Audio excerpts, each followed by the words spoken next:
c'est Sophie du Flower Camping de Montreuil-Bellay. Notre camping, c'est un parc arboré de 3 hectares, au calme, au proche de la rivière. Aujourd'hui, je vous emmène visiter le parc oriental de Molévrier. Avant ça, pensez à nous suivre sur Facebook, Instagram, à vous abonner à notre chaîne YouTube. Et c'est parti!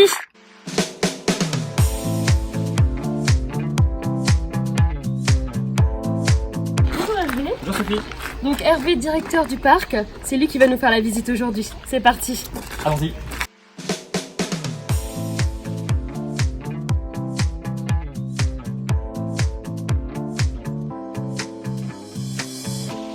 Hold on to me, stayed so long. Now I wonder why I stand by, stuck ways. Now I'm going down, around. Racontez-nous l'histoire du parc, depuis quand il existe et pourquoi il est là. Alors en fait l'histoire du parc elle est très longue. Historiquement le jardin où on se trouve appartenait au château Colbert, qui est juste face à nous. Il a été aménagé à la japonaise au début du XXe siècle. Ah donc c'est récent. C'est récent. C'est un architecte parisien qui voulait habiter ici au château et qui a eu cette idée, qui a proposé en tous les cas au propriétaire de l'époque, d'aménager, de transformer ce jardin en un jardin japonais. Il appelait ça lui à l'époque un paysage japonais. Donc l'aménagement a duré une quinzaine d'années, au début du XXe là encore.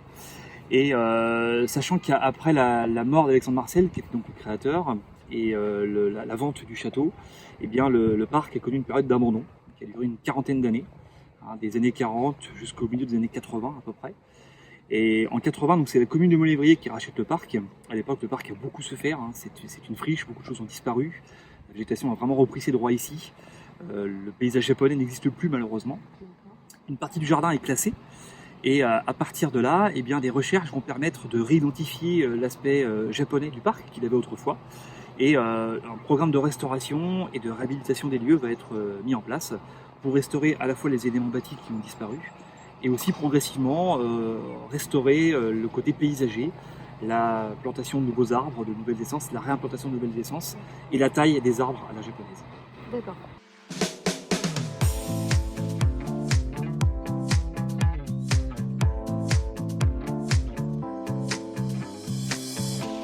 Hold on to me, stayed so long.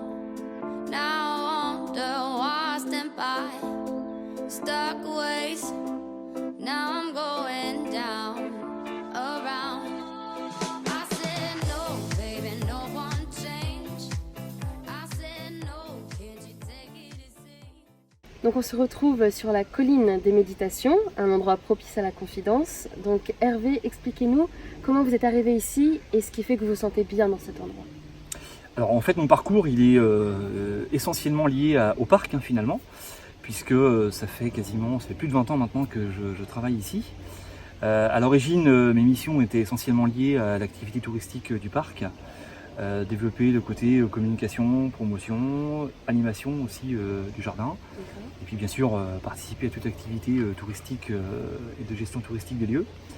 Et puis, au fil des années, de l'évolution du jardin et des personnes qui y travaillent, eh bien, j'ai été amené à en prendre la direction en 2008. Et donc ça fait 9 ans. Ça fait même 11 ans. 11 ans 11 ans, ouais. Moi les maths, j'y suis. 11 ans que vous êtes directeur du parc. Voilà. Et c'est vrai que du coup, le parc, déjà, c'est un lieu qui est vraiment atypique. C'est une vraie chance de pouvoir travailler ici. Ce style de jardin, en France, il n'y en a qu'un seul, c'est Molévrier. Donc c'est une vraie chance, c'est une vraie opportunité pour moi. Et puis c'est vrai qu'on a fait beaucoup de choses au parc, on l'a développé, on a une vraie notoriété aujourd'hui qui est installée sur le parc. Et c'est vrai qu'on a encore beaucoup de choses en tête, des projets notamment d'aménagement, de nouveaux aménagements, d'extension de promenade. Donc c'est vrai que voilà, ces projets, finalement, ça nous porte un petit peu et puis ça contribue à ce qu'on s'inscrive vraiment, à ce que je m'inscrive dans l'histoire du parc. D'accord. Et des projets de culture et culturels aussi, vous disiez tout à l'heure. Ouais, c'est vrai qu'aussi on a depuis quelques années là maintenant développé un programme d'animation culturelle autour du Japon et du jardin. C'est vrai que le jardin aujourd'hui c'est un vrai écrin qui contribue à faire un peu mieux connaître le Japon auprès du grand public à travers différentes animations sur le bonsaï, sur l'art floral, sur la cérémonie de thé, sur les tambours. C'est vrai que le Japon regorge d'artistes et d'arts différents. Et donc le parc contribue aujourd'hui à cette vitrine culturelle du Japon en France. Donc vous êtes vraiment fiers de votre outil de travail. C'est effectivement une fierté aujourd'hui, oui, tout à fait.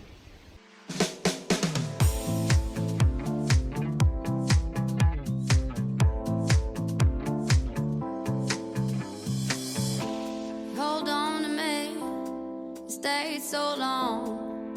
Now I wonder why I stand by, stuck ways. Now I'm going down, around. I said no, baby, no one changed. Donc ce pont rouge, c'est une architecture typique des jardins japonais, c'est ça? Oui, tout à fait. Le côté pont demi-cintré, c'est typique de ce qu'on peut retrouver dans les jardins au Japon. D'accord, donc moi je suis un peu intriguée. C'est quoi son histoire? Pourquoi il est là?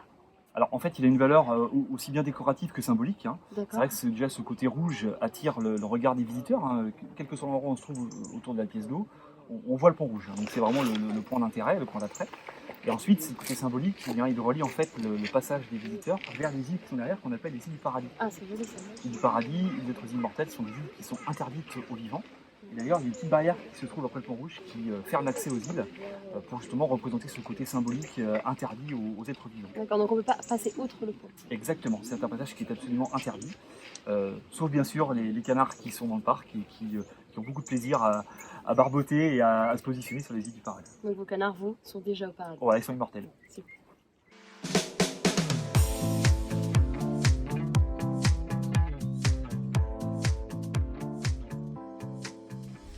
On se trouve maintenant dans l'antre du temple bouddhiste, c'est ça? Quelle est son histoire? Un petit peu comme d'autres statues du parc, le temple a été créé par Alexandre Marcel, donc le concepteur du parc, au début du XXe, suite à l'exposition universelle de 1900 de Paris, à laquelle il avait participé. D'accord. Merci beaucoup Hervé pour la visite, riche en culture, en symboles et en botanique. Merci Sophie. Au revoir. Au revoir. À bientôt. À bientôt.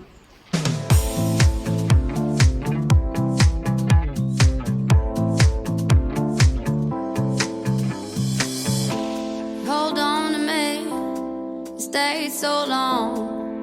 Now I wonder why I stand by, stuck ways.